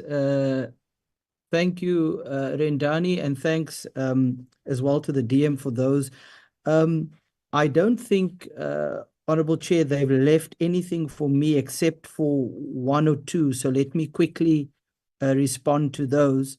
The point that the Deputy Minister made around the contingency reserve is correct. We have an allocation that we set aside in the fiscal framework called the contingency reserve that is meant to provide an additional buffer to cater for unforeseeable and unavoidable expenditure, including, for example, disasters and so on. And that comes on top of the disaster funding that already sits in certain departments, like the Departments of Human Settlements, for example, where there are dedicated grants for disaster funding. The contingency reserve is 5 billion this year, increasing to just over 7 billion in the following year and just over 14 billion in the outer year. That was the one issue. The other question, I think it was Honorable Brits who asked about government debt, and the Deputy Minister spoke about it as well. We look at government debt, Honorable Brits, in two ways: as a percentage of GDP and as a percentage of revenue. Now, as a percentage of GDP, our current fiscal framework stabilizes debt to GDP in 25-26. It peaks, and thereafter it starts coming down. And our debt to GDP ratio is in the order of around 75%. That's a moving target because the GDP numbers, as you know, change every quarter as the new GDP numbers come out. So as those GDP numbers change and as our debt stock changes, that metric changes. But the aim of the current framework is to start bringing it down from the peak of around 75 and start decreasing. Many of our peers and acceptable levels are considered to be between the 60 to 70% range. So we still have some way to go, and that's why there's quite a lot of emphasis in the budget documentation more broadly around the structural reforms in order to unlock growth, so that we have a growing denominator and we can bring our debt to GDP under control. And part of the reason our debt to GDP and our debt burden is so high is because our cost of borrowing is quite high. The interest rate that we pay on our debt is quite high, and that's because of the fiscal framework. And so we are working. We've presented a fiscal framework in the budget that stabilizes debt to GDP so that our interest rates can start to come down and our borrowing costs can come down. The cost of capital can come down so that businesses can invest and we can grow. There was a question on I think that those questions have been covered. And then there was a question, my last comment, Chair, was just around the infrastructure-led recovery. I think that's the only other outstanding question is, we have done quite a lot of work over the last few months that we hope to take through the government system. And we presented some of that work at the Cabinet Lekgotla, and we want to announce it at the time of the MTBPS, Honorable Rider, around the kinds of infrastructure reforms that are going to be required so that we truly have an infrastructure-led recovery. And at the moment, that work is focused in 3 areas. One, the budget reforms that are required to direct more resources towards infrastructure, and that's about reforms to the budget facility for infrastructure and so on. The second dimension of that is around private sector participation, and the PPP framework that we published earlier this year for review is a big part of that. And then finally, new infrastructure financing mechanisms, which our team in asset and liability management has been doing some good work on, and that we want to put forward, because we do agree and acknowledge that we need to do a lot to strengthen both the pipeline of infrastructure projects, but also how that pipeline is executed and financed. Honourable Chair, I hope we've covered all the questions. If you haven't, you'll let us know, and then we can come back. Thanks, Honourable Chair. Over to you. Thank you very much, DG, DM, and all the colleagues from National Treasury. I would like to check with the indication of hands from members if they do have the follow-up questions or if they were not covered in the questions they have asked previously. And anything that a member would like to raise at this moment, colleagues? I see Honorable Brett's hand is up. I see Mr. Ryder's hand is up. I'm going to grant Honorable Brett to make a follow-up or to ask the question. Then after Mr. Brett, it will be Mr. Ryder. Thank you very much, in that order. Thank you, Honorable Chair. I've a few concerns or few further concerns and questions, if you will allow me. First of all, noting the extension of the SRD grant to support the poor, what is the progress in finalizing the most impactful and sustainable intervention to relieve the socio-economic distress? Secondly, noting the 34% increase in the ECD budget, what is the motive behind the shifting of 1 billion rands from the ECD grant to the National Department of Basic Education? And my third concern is, given that the NHI bill has been signed into law, what has been done to ensure that budget indications for provinces especially have been considered, and that strategies are put in place to support provinces towards transition to the new system of public healthcare, noting that basic healthcare services in many provinces currently remains a huge concern? Thank you, Chair. Thank you. Over to you, Mr. Ryder. Thank you very much, Chair. Yeah, I just maybe wanted to get a comment on the substantial increase to the Treasury budget, and sorry, I neglected to put this in my first round of questions, so thank you for the second bite. But obviously the funding of our debt bill, debt repayment and interest payments is crowding out quite a lot service delivery issues, and that's resulting in some of the constraints we're experiencing right now. If we can maybe just get a comment from Treasury on what's being done to mitigate this and to restrict further ballooning of the debt bill. Thank you. Thank you. Over to you, DG.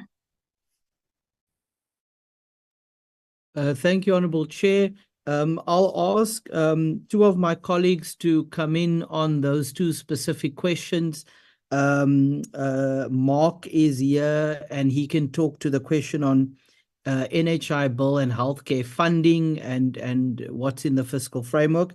And then I see Julia is here as well, and she can talk to, and Mark may want to touch on this as well, but Julia can talk to the issues on ECD grant and the trends there.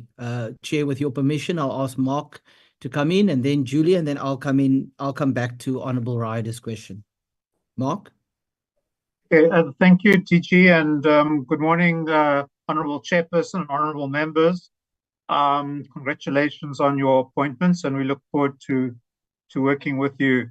If I could just make one introductory comment, Chair, just to point out to members that after the budget was tabled in February, there was quite a lengthy, over 2-month period of public consultation, and quite a lot of comments were submitted, and quite a lot of hearings were held by the 6th administration over a period of 2 to 3 months. There was a lot of written comment. There was a comment back from the Treasury, and we sit in a situation now where if the budget is not finalized before the end of July, there is some risk in the funding to departments, because in terms of the clauses that my colleague Dr. Andela laid out, the spending in the current financial year cannot exceed the spending in the last financial year. And so that would limit the inflationary increases that departments can spend.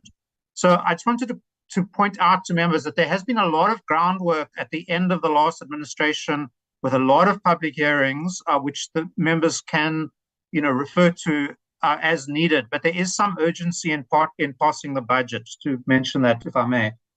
Chair, just on the two specific questions on NHI and SRD.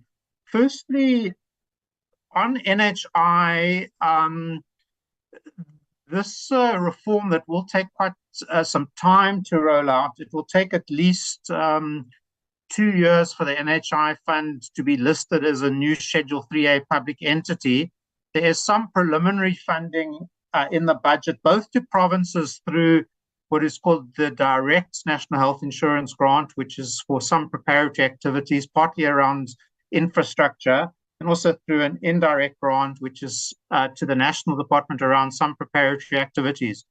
Health budgets to provinces are under a fairly tight situation in this budget. You're not seeing the provincial budgets here because the appropriation bill that you're seeing is the national departments, not the provinces. And these committees have already signed off previously on the fiscal framework and on the division of revenue. So those are in a sense set now already for this particular budget. But there was to health and education complete funding of the carry through of the 7.5% wage increase, which is a very important part of that budget. So that was about a 6 to 7 billion increase to provincial administrations. So NHI, Chair, is something that will come back over the next 5 years increasingly to this committee, but it's a fairly small part of the 24 budget that you are being asked to pass. It's really still at a very early preparatory stages.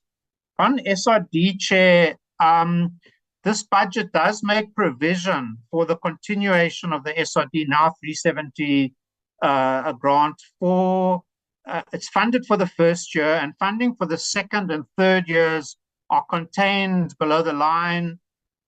So there is effectively funding going forward for 3 years, and that does allow for some more time about looking at finalizing options to the 350 grant. And this is something, Chair, that I think the new administration, the 7th administration, may want to put its mind to, because there's a range of potential configurations, and National Treasury and several other departments, including the Presidency and the Department of Social Development, have done work both separately and together to look at a range of potential options on what might replace the 350 grant.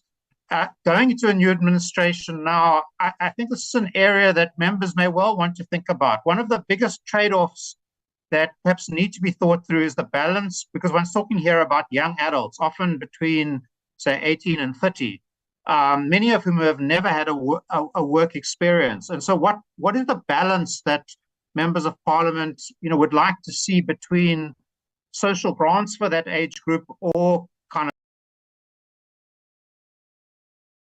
or other kinds of, say, skills development programs and other programs with a more developmental side? And because this SRD grant is so expensive, it's already heading up to about 40 billion a year. But if it's made permanent and is increased in value, it could cost close to between 100 and 200 billion by 2030.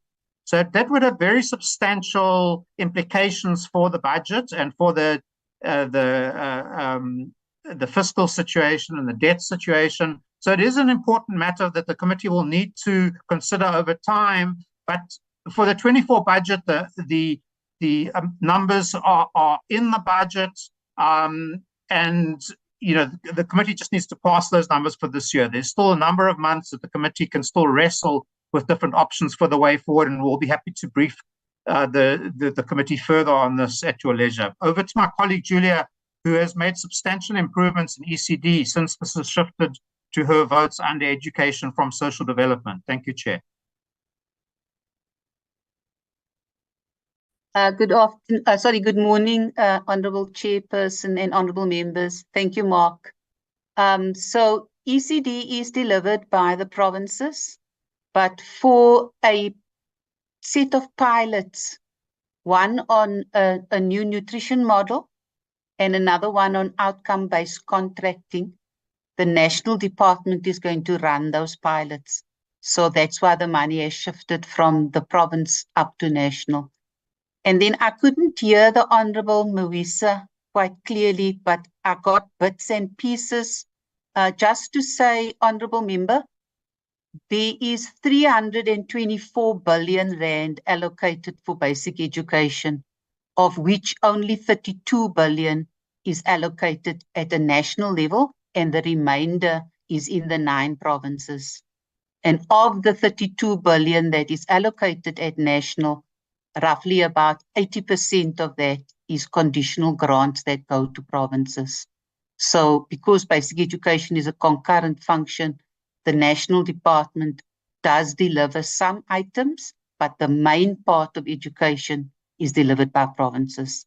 Thank you. Thank you, Julia and Mark.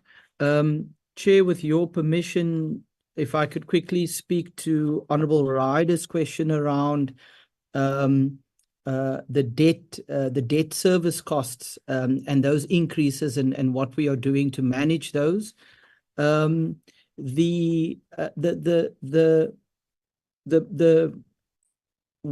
most fundamental way to deal with increasing debt service costs is to have a sustainable fiscal framework and higher economic growth. If the economy is growing and if the finances of the state are credible and sustainable, then investors who buy our debt will demand a lower risk premium and therefore lower borrowing costs. Of course, as we have higher revenue and lower expenditure, and higher revenue obviously comes from a growing economy, that means that we have to borrow less, because as we were discussing with the Standing Committee on Finance yesterday, we borrow mainly for the budget deficit, and that is the difference between revenue and expenditure. And because our expenditure is so much higher than our revenue, we have a very large budget deficit, and therefore we have to borrow. So the fundamental way, as Honourable Ryder would know, is to improve growth outcomes and improve the sustainability of our fiscal framework.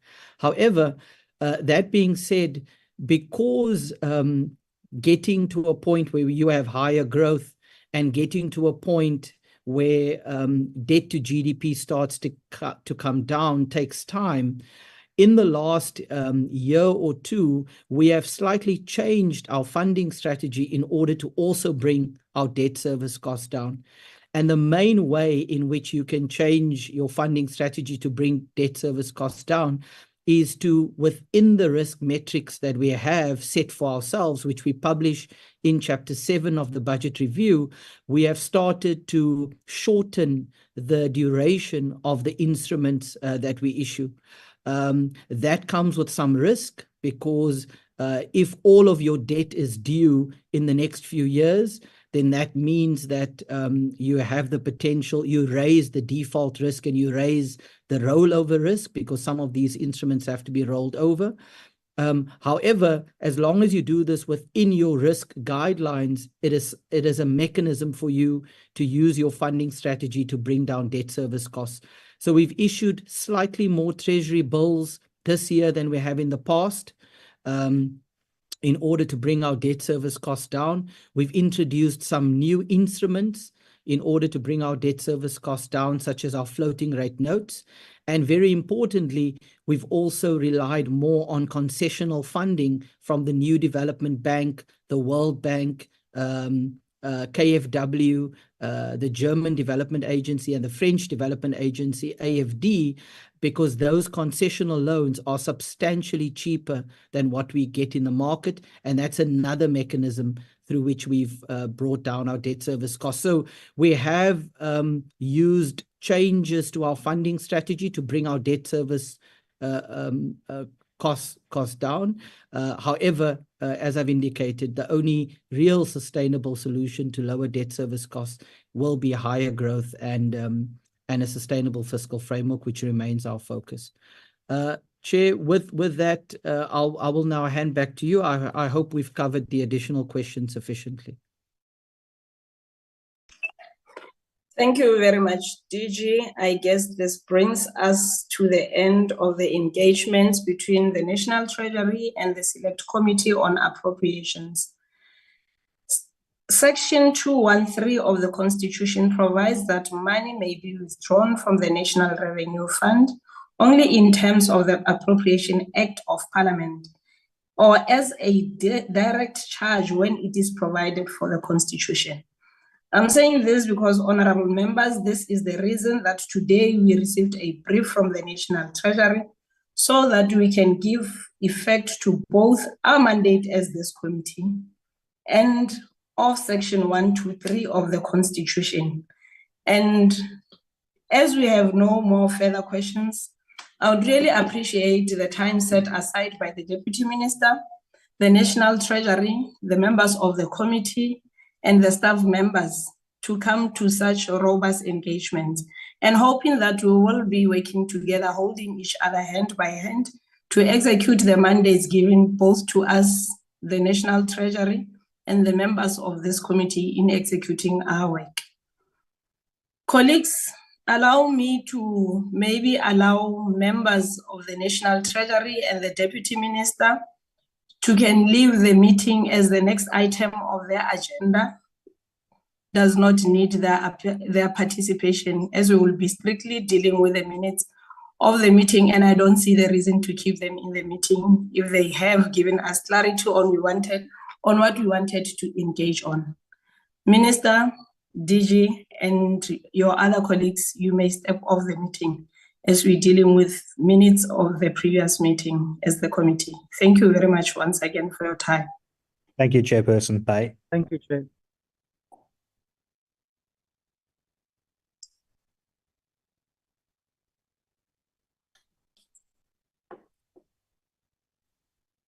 Colleagues, members of parliament, let me once again apologize for the problems we had earlier on. I know most of us were affected by the network issue.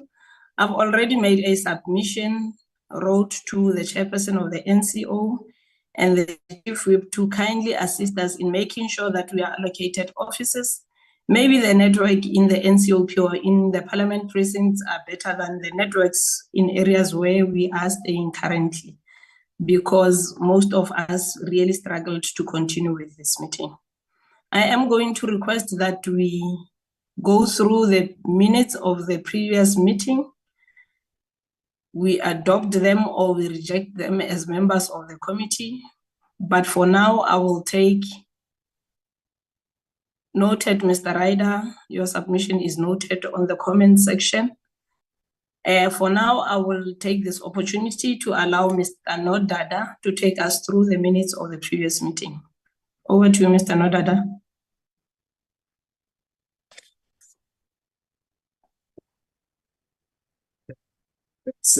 Chairperson, and thank you, honorable members.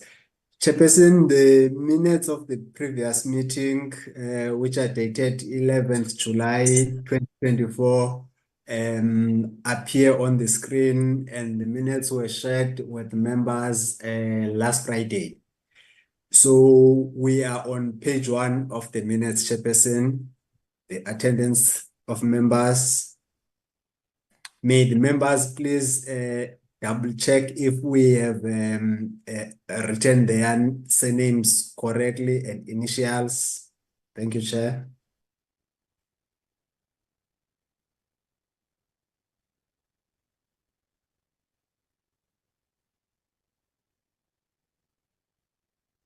This is the support staff of the committee that was present on that day.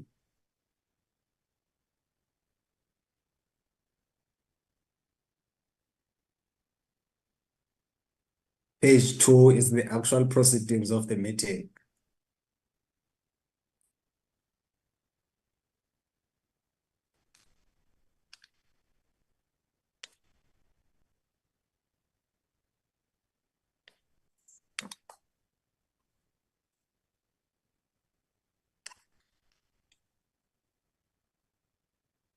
Section 2 is the closing remarks by the chairperson, and the tabling of the draft program, which has since been approved and shared with the members.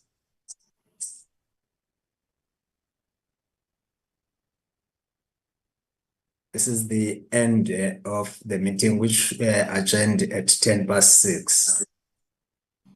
Thank you, Chairperson. Over to you. Thank you very much, Mr. Nodada. Colleagues, there are the minutes before the committee. Are there any inputs that were omitted? Are there any corrections which members would like to make on the minutes? I don't see any hands. Do I get a mover for the minutes? Can I get a mover for the minutes and the seconder of the minutes? Chair. Honorable Ndlovu. Thanks, Honorable Chairperson. I'd like to accept the minutes as a true reflection of what transpired on the day in question, Chair. Thanks. I move. Thank you, Honorable Ndlovu. Any seconder to the mover?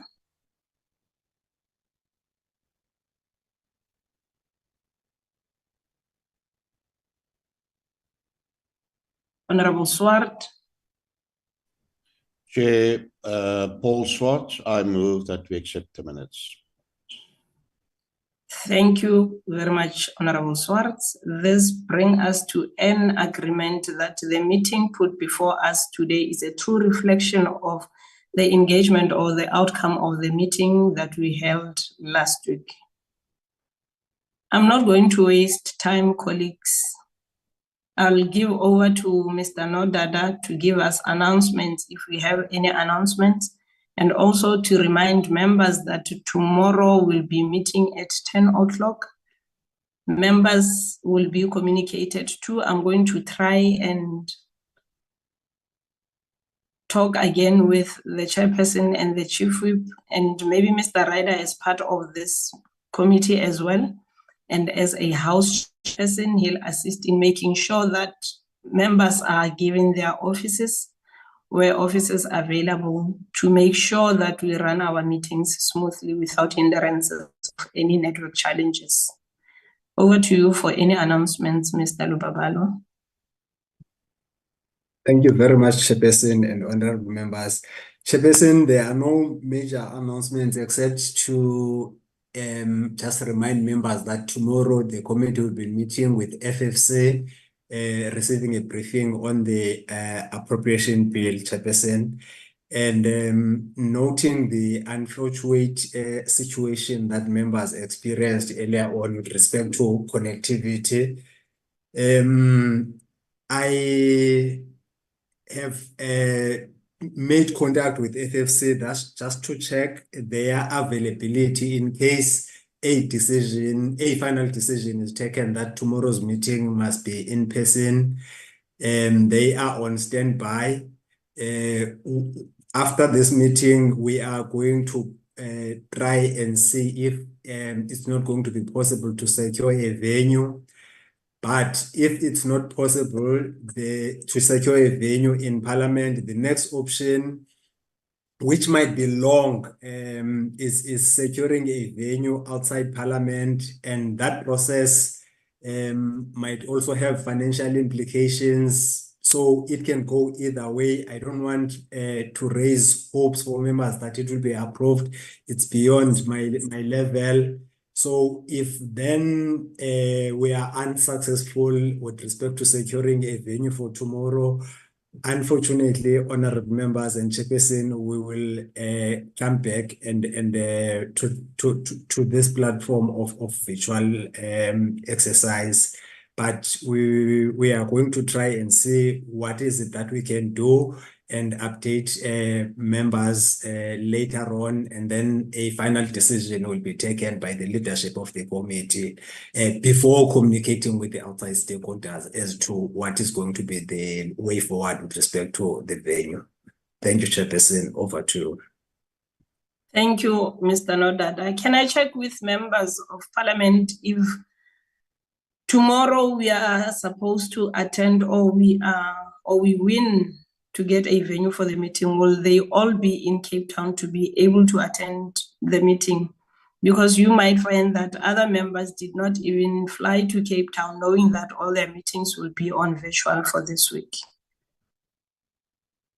Is there any member of the committee that will not be able to attend if we are to call the meeting physically tomorrow?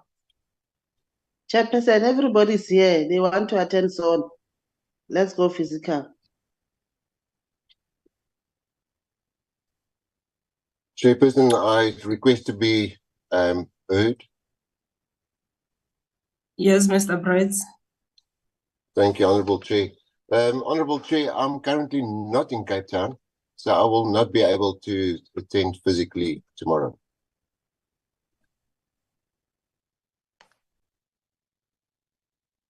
Any other member? I don't see an indication from any other member. I will talk with the secretary for the committee on how we can best approach tomorrow if there's a need for a hybrid session. For those members that did not fly, knowing that they have virtual meetings during the week, and those that are able to go to Parliament, I think the message will reach your good selves before the end of today. Thank you very much, colleagues. This brings us to the end of our meetings. See you again tomorrow. Thank you very much and have a wonderful afternoon. Bye. Bye, Chair. Thank you. Thank you.